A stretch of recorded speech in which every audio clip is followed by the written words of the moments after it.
Hello అండి, ఈరోజు video ఏంటంటే పెళ్లి అయ్యాక భర్త నిజంగా ఉద్యోగం చెయ్యాలా, ఉద్యోగం చేయకపోతే వచ్చిన నష్టమైంది, ఉద్యోగం చేయకపోతే ఏం చేయాలి. ఉద్యోగం అదేదో ఆకాశమిని హద్దురా 2020లో వచ్చిన సూర్య గారి సినిమా ఉంటుంది. దాంట్లో సూర్య గారు బయట బండి మీద వెళ్తుంటే హీరోయిన్ ఆటోలో వెళ్తుంటది. ఏమి అబ్బాయి ఉద్యోగం చేసి అమ్మాయిని పోషించాలా, అమ్మాయి ఉద్యోగం చేసి అబ్బాయిని పోషించకూడదా అని అన్నారు. ఆ డైలాగ్ని కొంతమంది పట్టుకుని సోమరిపోతలు, ఇంకా ఈ రోజుల్లో అలాంటి మహానుభావులు ఉన్నారు, అలాంటి మాట్లాడే వాళ్ళు. ఉద్యోగం పురుష లక్షణం అని అన్నారు. అంటే ఉద్యోగం అబ్బాయి చేయాలి, అమ్మాయి ఇంటి పని వంట పని పిల్లల్ని చూసుకోవాలి. సరే ఉద్యోగం చేయడు భర్త, నష్టమే లేదు. ఉద్యోగం చేయడం చేతగాని వాళ్ళు, సరే వాడి కర్మ కొద్దీ వాడి జాతకం కొద్దీ ఉద్యోగం చేయలేడు అని అనుకుందాం. మనలో అది అసలు లైఫ్ లాంగ్ ఉద్యోగం చేయకుండా ఉండడం ఇంపాసిబుల్, చెయ్యాలి. సరే చెయ్యడు అనుకోండి, అప్పుడు అతను ఏం చెయ్యాలి? ఆ ఉద్యోగం చెయ్యని మనిషి ఎలాంటి అమ్మాయిని పెళ్లి చేసుకోవాలి? మంచి కొంతమంది అమ్మాయిలు ఉంటారు జాబ్ హోల్డర్స్, వాళ్ళకి ఎన్నో సంవత్సరాలు పెళ్లిగాక పాపం బాధలు పడుతూ ఉంటారు. వాళ్ళు ఏమనుకుంటారంటే మాకు ఫైనాన్షియల్గా మేము బాగున్నాము, మాకు ఎవరన్నా జస్ట్ ఒక తోడు కావాలి అనుకునే వాళ్ళకి ఏంటంటే ఇలాంటి వాళ్ళు కరెక్ట్ అనమాట. అంటే వాళ్ళు ఎన్నో బాధలు పడి ఇంకా చివరికి ఫైనాన్షియల్గా వాళ్ళు ఓకే, మాకేదో తోడు ఉంటే చాలే అన్న ఇదితో ఉండే వాళ్ళకి ఇలాంటి వాళ్ళు సెలెక్ట్ చేసుకోవాలి వీళ్ళు. కానీ ఉద్యోగం చేయకపోయినా ఇతను ఏం చేయగలిగి ఉండాలి? జాబ్ చేసే అమ్మాయిని చేసుకున్నప్పుడు టైం టు టైం వదిలిపెట్టగలగాలి డ్యూటీస్కి అలాగా. లేదు అంటే ఇంట్లో అంట్లు తవ్వడం, బట్టలు ఉతకడం, వంట పని, ఇంటి పని చేసుకోవడం. రేపొద్దున పిల్లల్ని కన్నాక ఆ పిల్లలకి టైం టు టైం అన్నీ చేయడము, ఆలనా పాలన చూసుకోవడం, వాళ్ళకి కడగడము, ఇవన్నీ ఉంటాయి కదా, ఇవన్నీ చూసుకోగలగాలి. అందుకని కంప్లీట్ జాబే వద్దనుకున్న మనిషి నేను చెప్పేది అది. ఇలాంటివన్నీ చేయగలిగితే అతను చేసుకోవచ్చు అలాంటి అమ్మాయిని పెళ్లి. లేదు మామూలు అమ్మాయిని పెళ్లి చేసుకున్నాడు, లేదా అసలు ఉద్యోగం చెయ్యకపోతే ఉండాల్సిన లక్షణాలు చెప్తా. అసలు ఉద్యోగం చేయకుండా ఉండకూడదు, ఇంకా ఉండాలి అంటే అతనికి వ్యసనాలు ఉండకూడదు, అప్పులు చేసే అలవాటు ఉండకూడదు, తిరుగుడు అలవాటు ఉండకూడదు. అప్పుడు ఎంతో కొంతలే సర్లే నా భర్తకి ఏ వ్యసనం లేదు, తాగుబోతాడు కాదు, తిరిగిపోతాడు కాదు, అప్పులు చేసేవాడు కాదు, పాపం ఏదో ఉద్యోగం చేయట్లేదు, అదొక్కటే లోపం, 3 పూట్ల కూర్చొని తింటున్నాడు, ఇంట్లో పని చేస్తున్నాడు. ఇప్పుడు 3 పూట్ల ఇంట్లో పని మనిషికి ఇచ్చే జీతం ఏదో మిగులుతుంది కదా, ఇంట్లో పని చేస్తున్నాడు అని ఈ భార్య అనుకుని మనసుకు నచ్చ చెప్పుకుంటది. అదేంటిది వ్యసనపరుడు కాకపోతే, సర్లే అబ్బా నా భర్తకు తాగుడు అలవాట్లేదు, తిరుగుడు అలవాట్లేదు, మంచోడు బంగారం నా భర్త, ఒక్క ఉద్యోగం చేయట్లేదు, ఖర్చు కూడా పెద్దగా పెట్టట్లేదు, ఇంట్లో కూర్చొని ఇంటి పని వంట పని చేసుకుంటూ నా పిల్లల్ని చూసుకుంటూ నాకు కొంచెం యూజ్ అవుతున్నాడు కదా, అతని వల్ల నాకేం నష్టం లేదు కదా అనుకుంటది.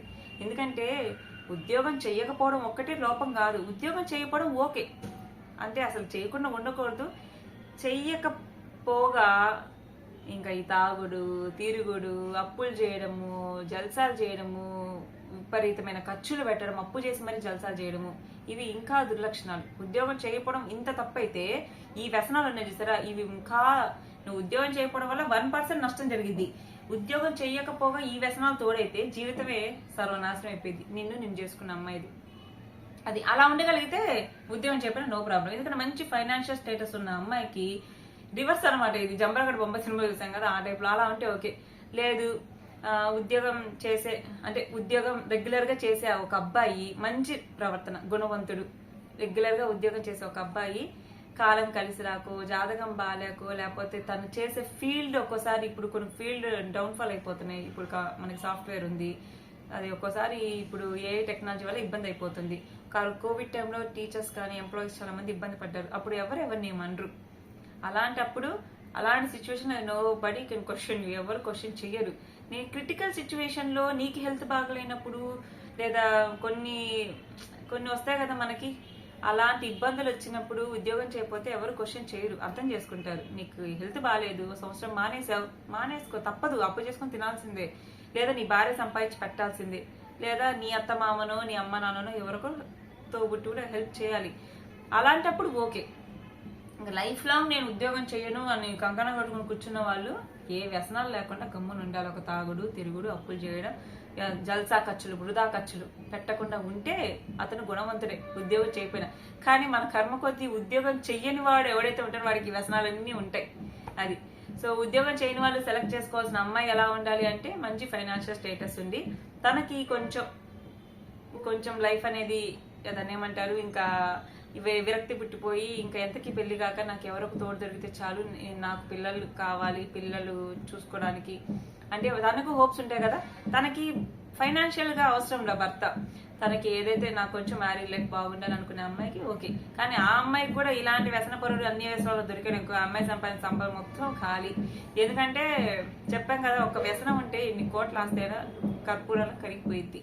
సో అట్లా ఉద్యోగం చేయకపోయినా మనం ఇంటి పని వంట పని చాతయ్యి ఖర్చులు తగ్గించుకోగలిగి ఇంకా కూడా వ్యసనాలు ఏం లేకుండా ఉండగలిగితే పెళ్లి చేసుకోవచ్చు అంటే మీ ఇంట్లో వాళ్ళు చేస్తే, నేను ఎవరైనా అమ్మాయి చేసుకుంటాను అంటే అది.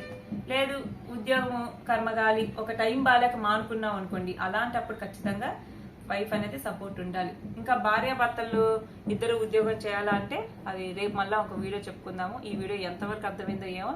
నా వీడియోలు ఎప్పుడు కూడా ఒకరిని ఉద్దేశించి చెప్పేవి కాదు, ఎవరిని ఉద్దేశించడం కాదు. సో వీడియో నచ్చితే లైక్ చేయండి. బాయ్.